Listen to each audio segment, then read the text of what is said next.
What up, people? It's your boy, Master Chudy, out here with another DC animated movie review. So, it came out today, Batman The Long Halloween Part 2.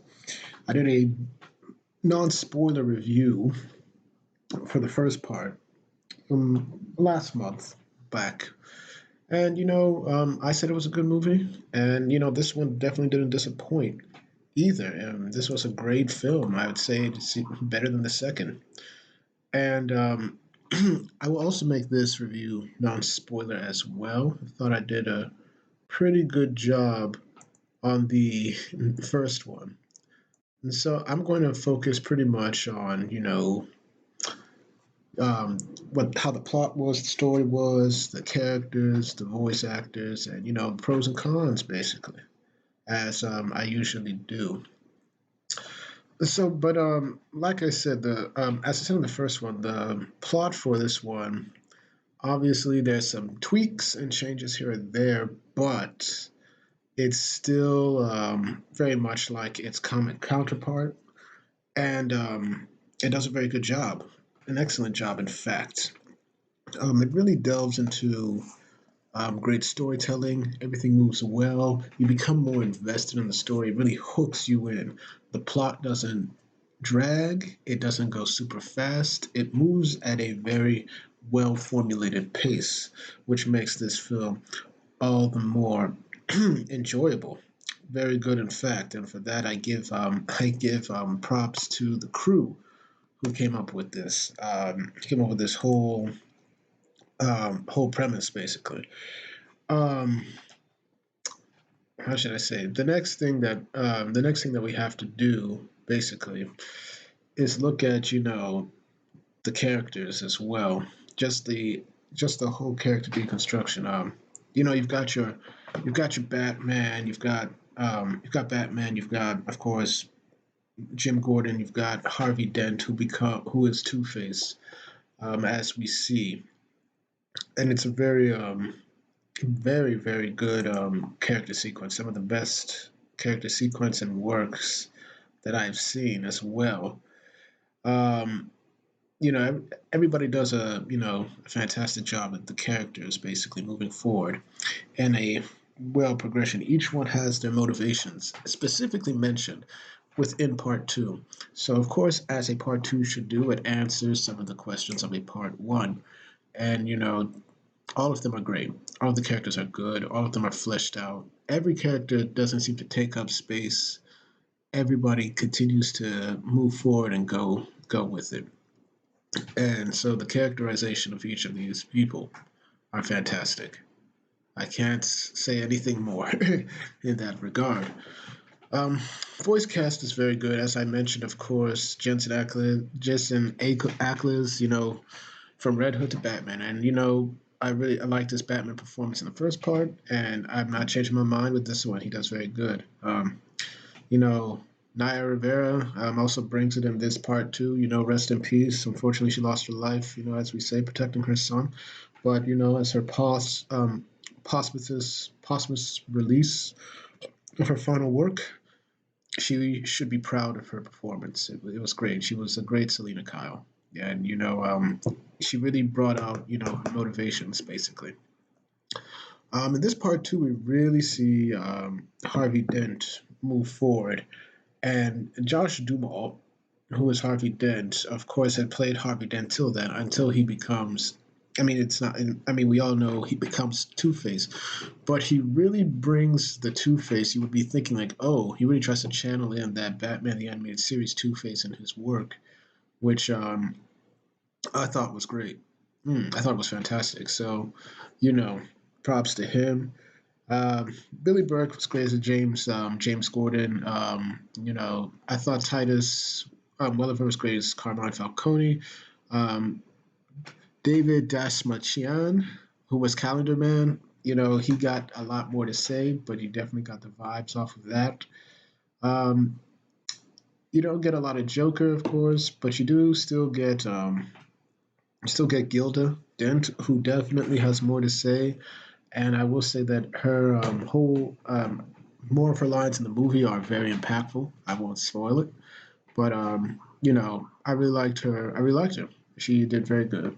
And you have your Sal Maronis. They were good, but some of the new faces, of course, the new voices here was that we see Robin Atkin Downs, who's a well-known person, of course, well-known in his work, basically. Excellent guy, excellent voice actor. Was Scarecrow, and I actually thought that Scarecrow was one of the more underrated voices in this film. I thought that was pretty cool as well. Um, what else do we have to say? Yeah, Robert Atkin Downs. Basically, this is just another walk in the park for him. He has done so many different and excellent DC films, dating back to when these DC animated original movies came out. So props to him. John DiMaggio was Mad Hatter, and John DiMaggio will do what he has to do, and he gave a great performance as well. Um, Katie Sackhoff, it was Poison Ivy, and I thought that she was a pretty good Poison Ivy. She did pretty well, in my opinion. I thought that Poison Ivy definitely had, she was Poison Ivy. She was Poison Ivy, so I thought that she brought it, and she brought it pretty well. Um, basically, she had the she has some voice acting experience. She was in Batman Year One, so this was probably natural to her. It's her first voice acting role in 10 years, and I don't think that she disappointed at all. And then, of course, I think another underrated voice actor here was the voice actress of Sophia Falcone, Leila Berzinas. I don't know much about her, but I thought that she definitely brought her A game to it. I definitely liked it. That's that for the voice actors. Let's get into the pros and cons, basically, of this. One huge pro that I saw was that when Batman is grounded and his stories are grounded, they're very good.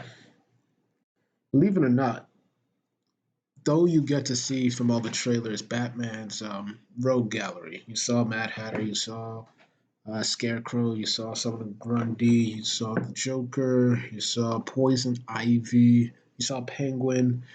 Um, the battle was really against the mob. So the Maronis and the Falcones, Carmine Falcone, basically. You also put in the tortured soul of Harvey Dent as Two Face. You see that you don't need flash, you don't need time travel. Well, yeah, you don't need time travel, you don't need multiverse, everything like that. You see um, a solid, story based on a very ground thing. On the themes of political corruption, um, mental health, in terms of dual personalities, family, revenge. Very, very simple, basic human concepts that make for a great story. And I think Batman, and I believe this film, part two, definitely built on the momentum of the first and exceeded expectations. I really liked this film. Another pro I would have was that were the character interactions. Now, one of the most interesting things here is that even though you don't see them much, believe it or not, the kind of interesting interactions between Batman and Carmine Falcone are not too long, not too middle-ish, not even too short, but just enough for you to digest, and they're impactful. And this is not the only one. You see, relationships between, of course, Harvey and Gilda, and then of course Batman and Catwoman, and you see the relationships between Alfred and Bruce, of course, and then you see relationships between Batman and Gordon, and then between Gordon and Harvey Dent, and the final scene. You can definitely see why the Dark Knight kind of borrowed heavily from this comic storyline because it's very impactful and the character interactions are 100% work was done. I can't stress enough how great fantastic character interactions are, basically. Um, in addition, like I said, as I mentioned before, each character had their pop. No character felt wasted. This is another pro. Calendar Man, for all intents and purposes, you might he brought it. He's a crafty mind, and even though he's not slugging it out in with that throughout the movie, his presence is there. And I actually really liked Calendar Man and what I got from him in both films. It was fantastic as well. Um, another another pro I do have are kind of like what you begin to see the descents of each character. Of course, the descent of Harvey Dent into Two Face was well done. We see what happens with, everybody else, how they become the characters they are, what moves forward. It almost makes you want to have stories within this self-contained thing and more Batman stories. Um, keep to the lore, which is the last pro I will say. Even though tweaks were made here and there, by all accounts, the story was still kept intact and pure. And in a time where we're seeing all these reboots and whatnot, it's important to realize that you can still have a great story. You can still almost for word retell stories in a new look that were told decades ago, and they're still fresh to this day. And this film does that spectacularly, very well, extremely well. As for a con, this is a slight nitpick, but I do feel that, and of course, this is up to the studio and to the people who were writing the film, that it could have been slightly longer because I just wanted to see other things that could have possibly been explored within the film if you could watch it, or maybe add some things more from the comic that they couldn't add. But that's pretty much my nitpick to it. So I give this film a 9 out of 10. I really liked it. I think it was well done. If you don't know, this is set in the same universe as Superman Man of Tomorrow. But it seems that out of all the films that have come up in this new universe since the New 52 universe ended, the whole Batman Long Halloween Part 1 and 2, they're the best. And we'll see where it goes from here because they do mention something happening. So, thank y'all for watching. Please like, share, and subscribe, and hit the notifications. Make sure you're notified. Once again, I do these reviews for you people because I want to discuss good movies like this and get your opinions on them. Thank y'all for watching, and I hope to have more videos up soon. Peace.